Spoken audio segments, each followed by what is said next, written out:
Hello, I'm Leroy Garcia, and this is Blue Rain Gallery Podcast. Today, we're in my home studio in Albuquerque, doing a Zoom with Doug West. Welcome, Doug. Good to be with you, Leroy, from the southern tip of the Baja Peninsula. I'm in Todos Santos, Mexico. Isn't that wonderful? Beautiful on the Pacific, about 60 miles north of Cabo San Lucas. Nice. And in my studio space. Yeah. Well, we wanted to bring people into Doug's studio. Doug West is an artist extraordinaire, as most of you know. To me, he's a genius. He's one of the more innovative artists that I have ever represented. And I have represented a lot of great innovative artists. Doug has had a wonderful journey as an artist. I'm amazed at all the things that he has accomplished in life. And the journey from where it started to where he's at now is just incredible. From working in clay to producing models and mock-ups, actually teaching himself how to paint with oil paints, which is all different mediums. And it's taken about, 45, 50 years in this journey, Doug? Well, I'm not quite that old, but I did have a birthday last weekend. Yeah, I got my degree from USC in 1970. So, yeah, that's a lot of years, although I didn't start a full-time career until 9 years later. Yeah. In art.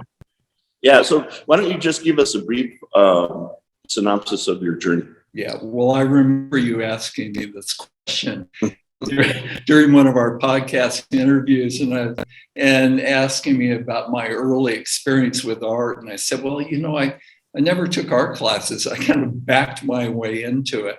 I've always loved using my hands to create. And I was given a set of oil paints one Christmas by my mom when I was in high school, and definitely got lost in working and painting at night. But I was doing seascapes from a manual showing me how to kind of step by step how to do it. And then I took a class in ceramics in college, and I just loved doing it. I loved working with clay, and I had no idea of a career. I was just enjoying being in college and taking art classes. But lo and behold, I got my degree in fine arts and majored in ceramics and taught ceramics for the Army in Hawaii. And then ultimately, after living on Oahu for about 3 or 4 years, got island fever. Might as well have thrown a dart at a map, and it hit Santa Fe. and so I moved there. And honestly, it's interesting to look back on one's life and think, well, if I hadn't gone there, what would have happened? Santa Fe really unfolded a career for me. Not directly, not by intention, but I started making silkscreen prints in the evening as a hobby while I was working as a model maker at Los Alamos. And I got in an arts and crafts fair, and I sold a bunch for practically nothing. And I kept at it, and it's true of all of my work, that because working alone, you have to have perseverance. And so I really enjoyed doing it. I kept at it and started getting, actually got representation in Santa Fe at Lane Horwich Gallery. And that was a big deal. That was a major gallery at the time. It was a major gallery at the time. I was a walk-in. I'm sure you see them every day. Mm-hmm. And it just happened to click. And I had another similar thing happen about the same time frame. And so my career began. That's when I decided to start work as a full-time artist. Well, when I first started my journey into the art career here, I had my ex-wife, Tammy Garcia, we got her into a gallery in Albuquerque, Andrew's Pueblo Pottery. And I think that was the first place I saw your work. And I was impressed with it right off the bat because of the detail. But as impressed as I was, I was seriously undereducated on what you were creating and how complicated those prints were to make. Yeah. And the fact that you taught yourself to make those screens, how many screens up to? Well, it's making a stencil and printing ink through a silk screen to print a given area, and think of it as a jigsaw puzzle. Yes. And I'll hold this up. Here's a Serograph. Every area that you can see of color there, like in the clouds, there are many, many variations of shadow and whatnot. This is of Chaco Canyon, which will relate to paintings I'm going to show later. But it's a jigsaw puzzle. It takes forever to do. You have to really be patient. So 60 colors, sometimes up to 120. So 120 screens cut out. Yeah, nobody was doing that. Nobody wanted to touch it. Early on, I told you this before, I started seeing people copying my work that was very simple at that point in time. And I got more determined to make it. If somebody wanted to copy the style, then they're going to really have to work at it. Well, the reason I wanted to revisit that was the time and patience to educate yourself and to teach yourself. And you have done that now, not just with the Serographs, but with your originals. You've had to teach yourself a pointillistic style and the amount of time that it takes. It makes your work very innovatively different than anything else as far as landscape painters that I'm aware of. It has a different signature. And, I see continuity from Serographs to painting in terms of graphic design and what to me are the elements that make it unique and speak to a moment in time and the spirit of being out in nature alone. But I'm able, over now 12 years of time working with you, Leroy, because you've given me the opportunity to have an annual show. That to me is a constant exercise in refining my technique, getting closer and closer to the vision that I want to capture. And some of that has come forward from elements that were in the Serographs, but in a much more refined way. Well, what's also interesting is that I find as I get older, it's harder for me to change and innovate. But you're a very blessed person that way. And there's a few artists in our staple that are like that as they're getting older, you're getting better. And you're constantly experimenting and pushing. And that is beautiful. And I want everybody to appreciate that about you, because that's and at this point in my life, I feel so blessed to have this as my career, the journey of being an artist, because I go through that. People think, well, he's a professional artist. He's been doing it for over 40 years. It must be like, what's the cliche, water rolling off, whatever. It's not easy. It's not easy. Every time I start a new series and look at the blank canvases and have to draw compositions and then commit to actually putting color on canvas, it's tough. And you'll see it in some of the work that I'm going to share today, because there are a lot of pieces that are roughed in, unfinished, and you'll see where I've gone back after an initial attempt and drawn in with charcoal, and how I plan to, in the next stage, to refine it. But it's constant unfolding, constant angst, and then problem solving. And it keeps me young.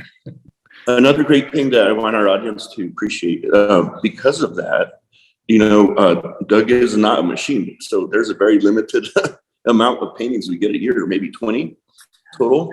20 or less, Leroy. And my mantra is whatever it takes to satisfy myself as the best I can do, then I'm done. People, fret about when's a painting done. For me, that's the marker, and so I don't produce a lot of work. And that's actually bodes well for collectability, and that's why you are growing and have a lot more room to grow.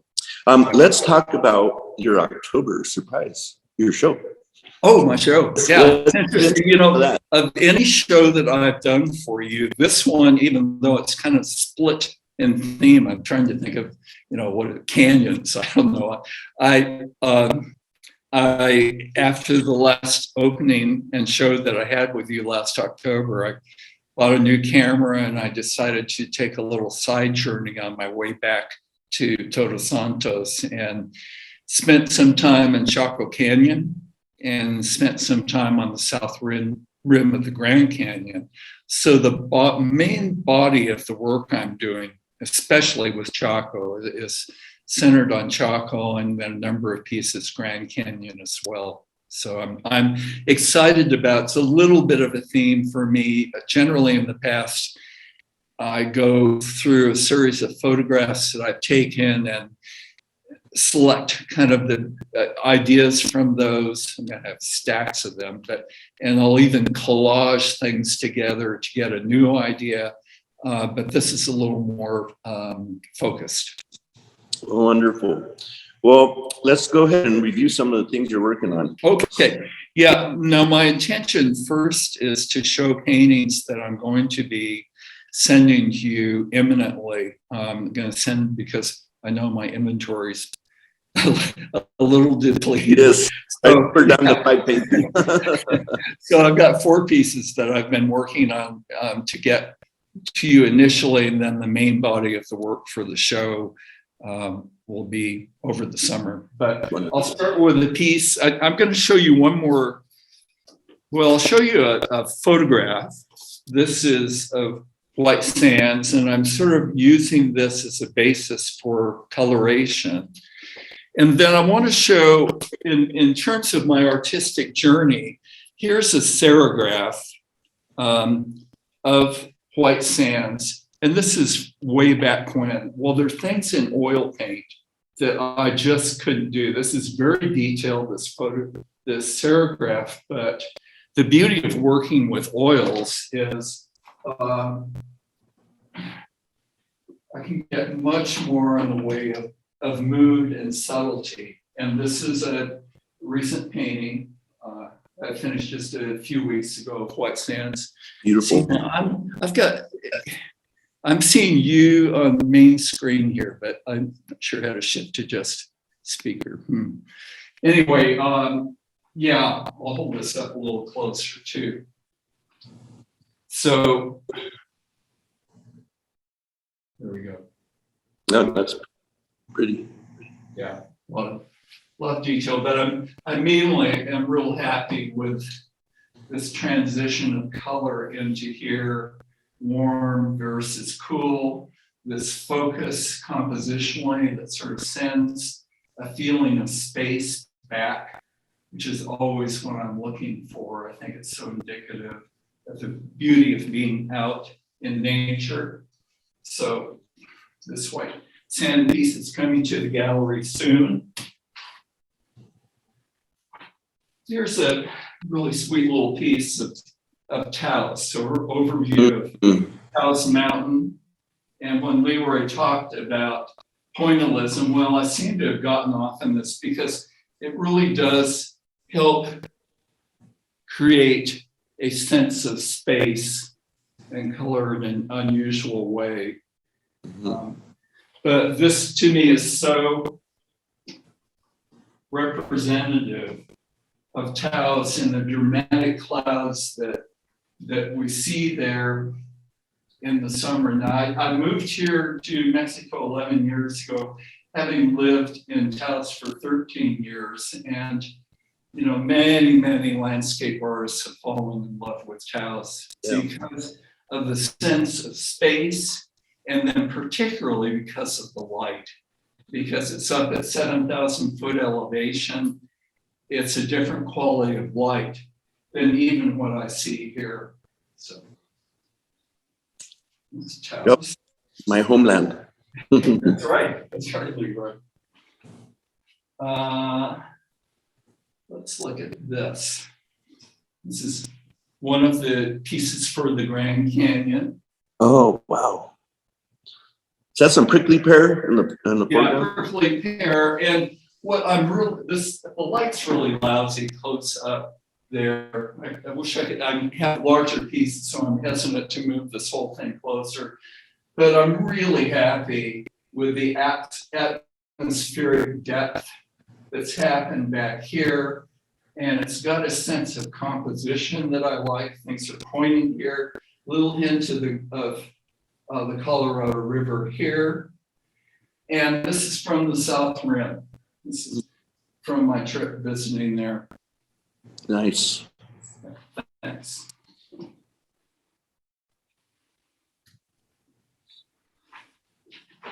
And this is kind of a return to Pedernal and Abiquiu. Is that showing up okay? Yeah, it's just hard to get the detail. It's an impossibility on a Zoom to do that, but we're getting the idea overall of what you're creating. Yeah, Pedernal, Abiquiu area. Now, I thought about this after the fact. This cloud was an element that I saw out riding my mountain bike on the West Rim Trail out on the gorge. This swept back thunderhead, and I thought, oh, that's really exotic. I got to shoot that. And I'd used it before in a different painting that was having to do with the gorge. But now I realize this looks like forest fires. Oh, that's so sad what's happened to New Mexico this week. Yeah, but it's same effect. And well, things sort of creating space back here. That's what's happening in this. So, and then lots of detail that you can't see on camera, but it's very detailed out. Okay. I'm noticing the scale of what you're showing us is a little bit smaller than. It is, and it's because I'm going to have to ship them to you, Leroy. I'm going to have to build a crate, and these other ones are so much larger that I'll do my usual trip song and dance of transporting them in my car. Okay, how I begin. I'll often, as I said, use photographs. Sometimes I collage photographs. So here is a shot of Taos Mountain, and I've put this hollyhock in front of it. And I haven't painted this, but I thought it was a good idea. It is the basis of this composition. How's that working? I'm going to move this camera my computer just a little bit closer. I think that would help. Let's see how this works. And then angle it down a little bit. Okay, yeah. Here we go. There you go. Okay. So good. So I have a photograph and an idea. And then I work out composition on canvas. And I usually do this grid because there's a photographic term for this. It's not the golden triangle, but there's sort of certain points in composition that are really great for getting a visual focus. And the beauty of having charcoal on canvas is if I don't like a line, I can just erase it, wipe it off, and readjust it. And that's, I often am doing that because there's just something intuitive after so many years of painting now where I get an intuitive idea of what's going to work best for me. And Leah, let's go to a couple of visuals here just to give you an idea of roughing in. Let's go to number 3 and then number 4. And this will show one piece drawn in and started and then the finish. So this one shows the compositional design, and I've just started to do washes to rough in the darker shapes. And so this is my roadmap for beginning. That's really important to me because I'm after a balance visually, and I'm after particularly getting a sense of space and depth, because that to me is the beauty of New Mexico and the beauty of being outdoors is you see unlimited space, particularly in New Mexico, where generally speaking on the lower lands, don't have trees blocking the view. That's the finished piece. So yeah, and this was actually from a few years ago. You sold this at the gallery, Leroy, and it's very much, this is from the Rio Puerco Wash near Cabezon Peak, which is in the northwestern quadrant of New Mexico. And this is very similar to a piece I did many years ago called Sanctuary, and it was used for the Centennial of New Mexico statehood stamp. I think I'm going to breeze through now and show some pieces that are underway. And this is really showing kind of the challenges I have. Generally speaking, when I am preparing for a show, I'll take all of the canvases that I've made, do the charcoal drawing, and then I rough in as quickly as possible each canvas by filling it, the whole thing with color. And sometimes I miss the mark, but at least I've committed to starting. And that's half the battle, is breaking the inertia. So here's a large piece of the Grand Canyon, and it's my largest challenge at this point. I've got a lot of changes to make in this before I'm going to feel happy with it. And so you can see that. That's beautiful. You see all the lines here drawing into it, and work evolves as I'm progressing. This line here, I've decided that I'm going to put a cliff face, such as you would see back here in this location, to get a sense of space that I want and to play off of this, which is kind of the focus. And I'm making changes in the ridge lines here. So this is going to be the next piece I'll work on, because it just has a lot of challenges from what I committed to at first. And this is the nature of how I work. I go through all of the paintings, the drawings, and rough them in. And then I choose the things that have the greatest problems from the start and solve those first. Other pieces, and I'll show you, are just have such a spirit about them to start with that I know they're good. So this is one of the Grand Canyon that I'll be working on next.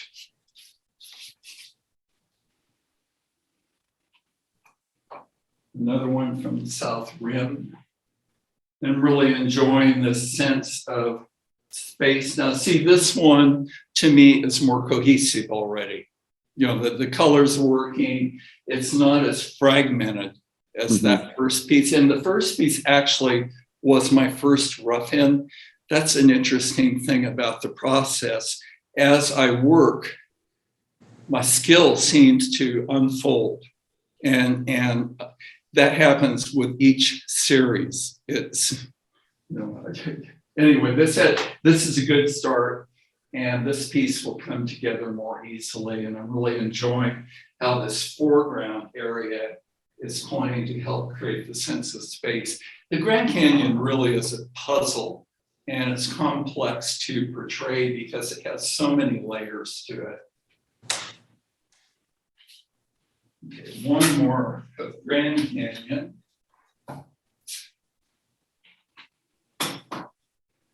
Much more subtle in lighting condition here, but the same idea, the foreground and shadowing and shaping using the tree. You can see I've drawn in here clouds that I intend to put in to amplify the composition. I'm excited. I think that's going to turn out beautiful. It'll be fun. More detail. This piece I finished yesterday, and this is Chaco Canyon, the Butte, and now we'll talk about Chaco Canyon. suggest going. As an introduction, there's a really wonderful program narrated by Robert Redford that's on Amazon Prime called The Mystery of Chaco Canyon.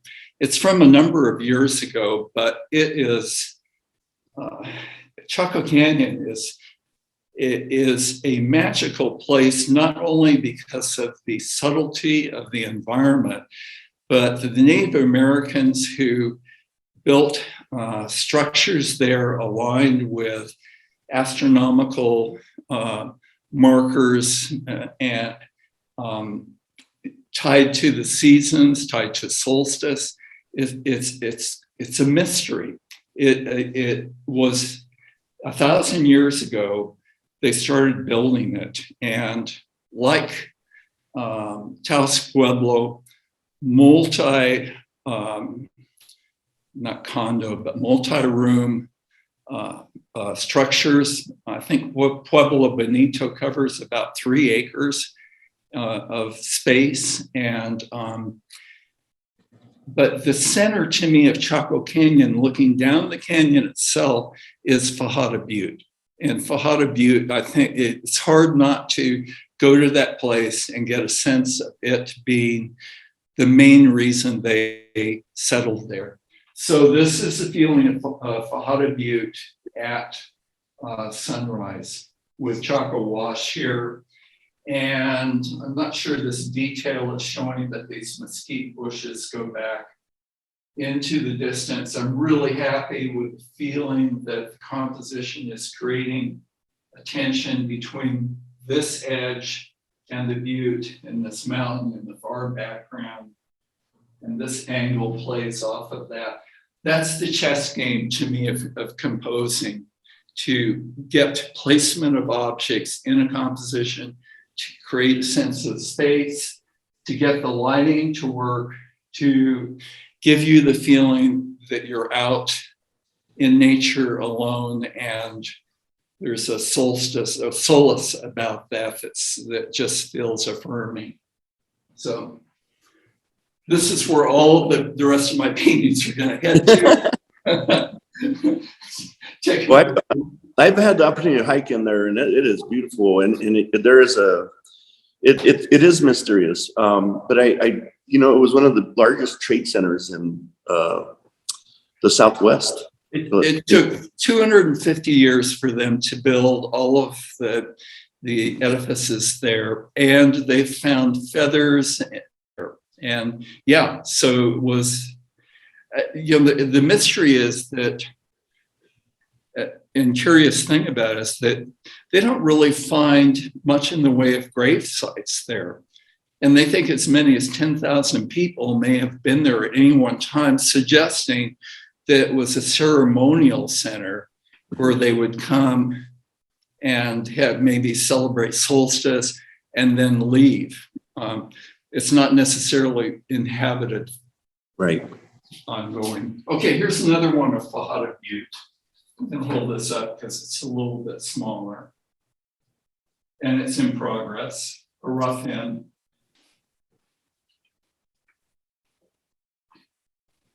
Now, this is a start that I really like. Is that up high enough, Leroy?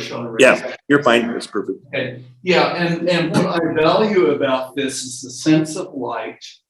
I like these planes between the plants going back here and this plane here, the darkness emphasizing that. It's rough. It's very rough, but it has it's a really good start. And as a finished piece, it will be amplified. Mm-hmm. If only I could paint like this and get away with it, Leroy. I know. Well, a lot of artists. One day at work instead of a month. Well, that's what makes you special. You put a lot of on there. And it's just my nature to work that way. I invariably end up with it's called a zero brush. It's like an eyeliner. Well, Right, here's a couple of verticals that are interesting. I'm not sure if that's on. Yeah, it's all. Yeah. Yeah, and so I'm working on one of this sort of emphasis in the sky, and yet I'm not happy with the rough end. So you see that I'm drawing into it before I get into the piece more. This has the same element down here of the wash and Pajada Butte, but this time sunset light instead of the previous one, which was morning. Yeah, that's going to be nice. Now this one, I don't know how this is going to turn out, but I couldn't, I really, normally I don't do anything with man-made features. And yet I couldn't not do some interpretation of the ruins. Well, I'm not happy with that. I spent a lot of time painting this in, but to me, it's too flat. And so I'm going to have to figure out how to change its angle a little bit. And then I'm going to do this agave, which really isn't part of Chaco Canyon, but as a compositional element, I think it's going to be really interesting. Going again back to Pajada Butte, I did a rough in of this cloud and didn't like its shape. Now I'm going to do something that's more swept back here. And yeah, this is the way it works. I rough it in, and then I'll come down in the evening and look at all of them and think, oh, I see what's not working there. I'm going to go in a different direction. Do you ever find that you overwork a piece? No, I don't think so. Because I've been around a lot of artists. This will be a good test. Yeah. Yeah, Leroy, it's an interesting question, and invariably it's the question people ask: how do you know how to stop? Yeah, and especially because you're in detail. I work such detail that it may seem overworked to a lot of artists for sure. but if I'm satisfied and it's holding together, then it's good to go. Every once in a while I have a painting that I just struggle with, and I've got one buried back here that I started for last year's show, and I ultimately had to abandon it. I just said, no, I can't put that up. So that happens. But they always say failures are a good lesson, if nothing else, to keep me humble. Yeah. So, well, this will be fun for everyone that comes to my show to see all of these. Yeah, the finished works. Yeah. Okay, now here are a couple of horizontal pieces. Oh my gosh, that is nice. Yeah, and did I get all that in there earlier? Yeah. Okay. Yeah, so here's the deal with Chaco. It's wide open spaces out there. And honestly, it's hard for me not to want to interpret the whole landscape there as a horizontal. And by choice, I threw in some of these verticals as an exercise for that reason. Mm-hmm. Just different. And I know these are more difficult to accommodate in a home as well. But this is a really nice feeling of the sky and the light. Has elements of Chaco wash in it. It's a good start. And it has the feeling of this broad plain going back to a couple of mountains back here. So good start. And one more.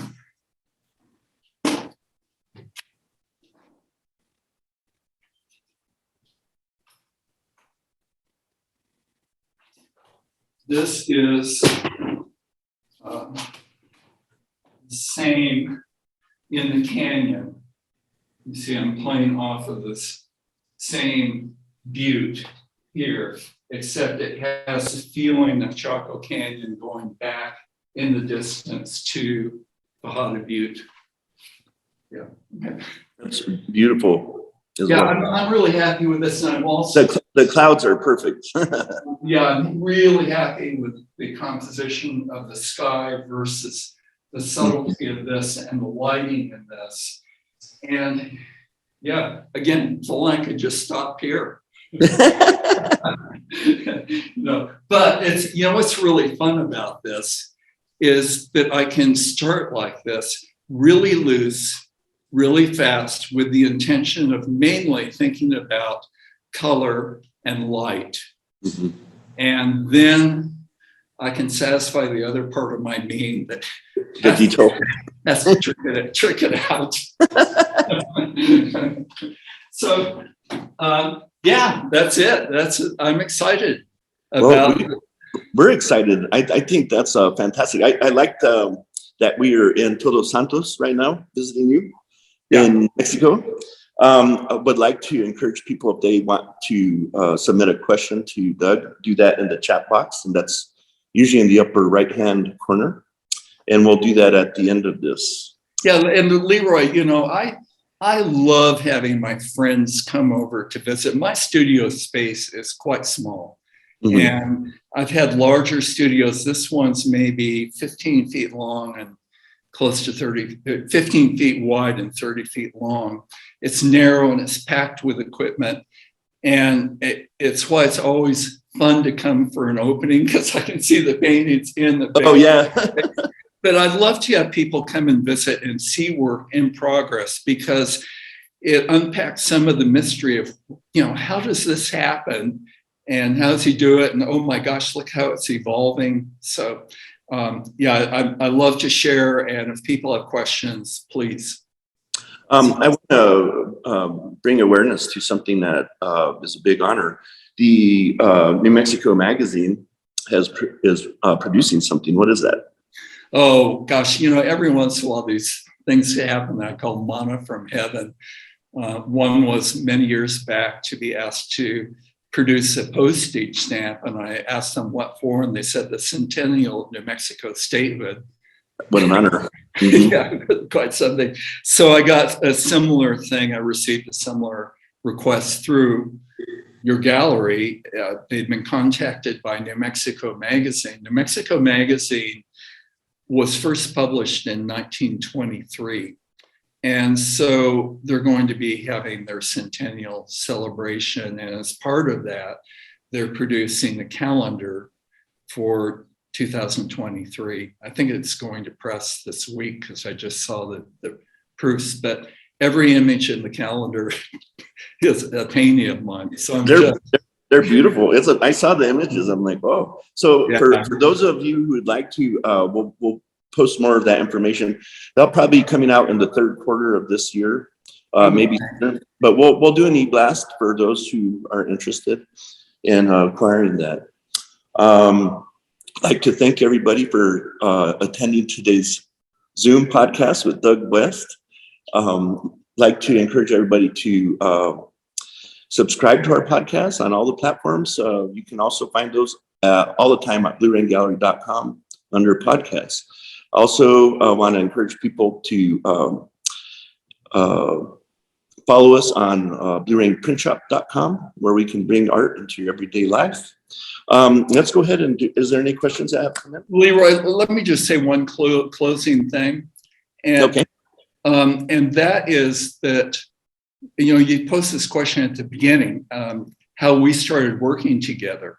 Mm-hmm. And one day I wandered into Blue Rain Gallery in Santa Fe, and I was, had not been represented in Santa Fe for, well over a decade. And I thought, this is going to be, I'll just go and walk around Santa Fe and see if there's a gallery I like and how they treat me. And I went to a couple of galleries, thought, no, this is not quite the right mix, and people never talked to me. And then I wandered into Blue Rain, and Peter was there, and we started talking, and ultimately knew my work.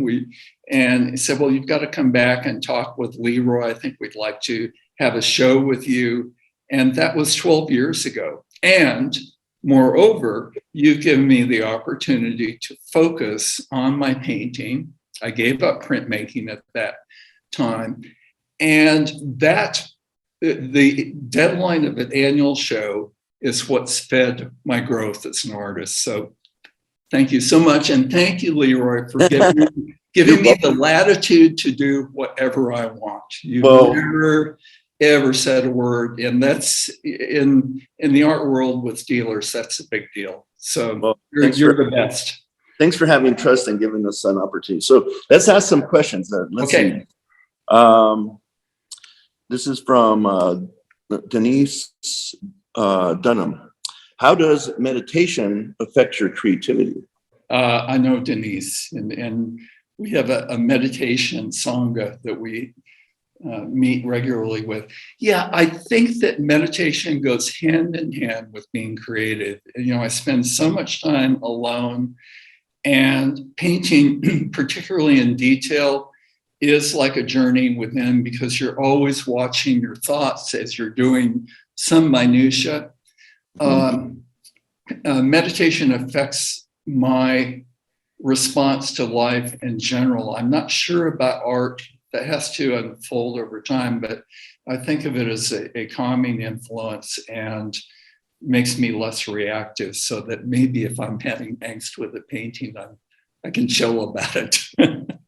So Cynthia asked if this is going to be recorded. Cynthia, yes, this will be recorded and placed on the podcast platforms that we have, including blueraingallery.com. Barbara asked, as an owner of a couple of screen prints some 35 years ago,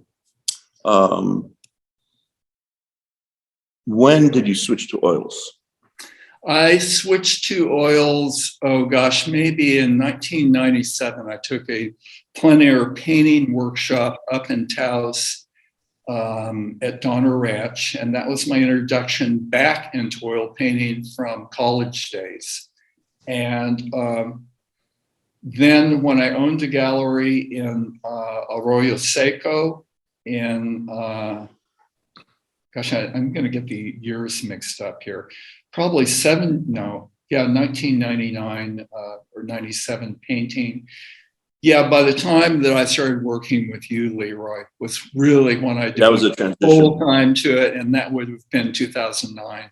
Well, I was going to say, you know, those first oil paintings were not as detailed, or you've really refined yourself. Yeah, like, and what we're getting out of you now is completely different. Well, and in fact, I didn't call Leah up for this, but there's if she wants to quickly put this on, item number 5 is a early plein air, and it's interesting as an example of how my work has evolved over time. Oh wow. Yeah, that's done in a couple of hours outdoors. That's Taos. It probably is 1999, something like that. That's while I'm still a printmaker, but I'm just playing with oils. And yeah, I thought that expressionistic, putting down colors would be good, but it's not who I am. It's not. And the printmaking, the detail in printmaking speaks to that as well. I'm much happier with a refined look, and that's what I've got now. Okay, Leah, you can take that down. Well, that's what makes you special, Doug, that detail, because most people don't want to go through that process. It's hard. Well, it's hard, but I trust that collectors will understand that this is a well-crafted, intentional representation of beauty and of nature. Okay. Is there any more questions earlier? Well, Doug, thank you for your time today. We had a great time. Nice visiting with you. Always, Leroy. Thank you for watching Blue Rain Gallery Podcast. Yeah, and thanks to all of you who have attended. Thanks. All right. Okay. Thanks.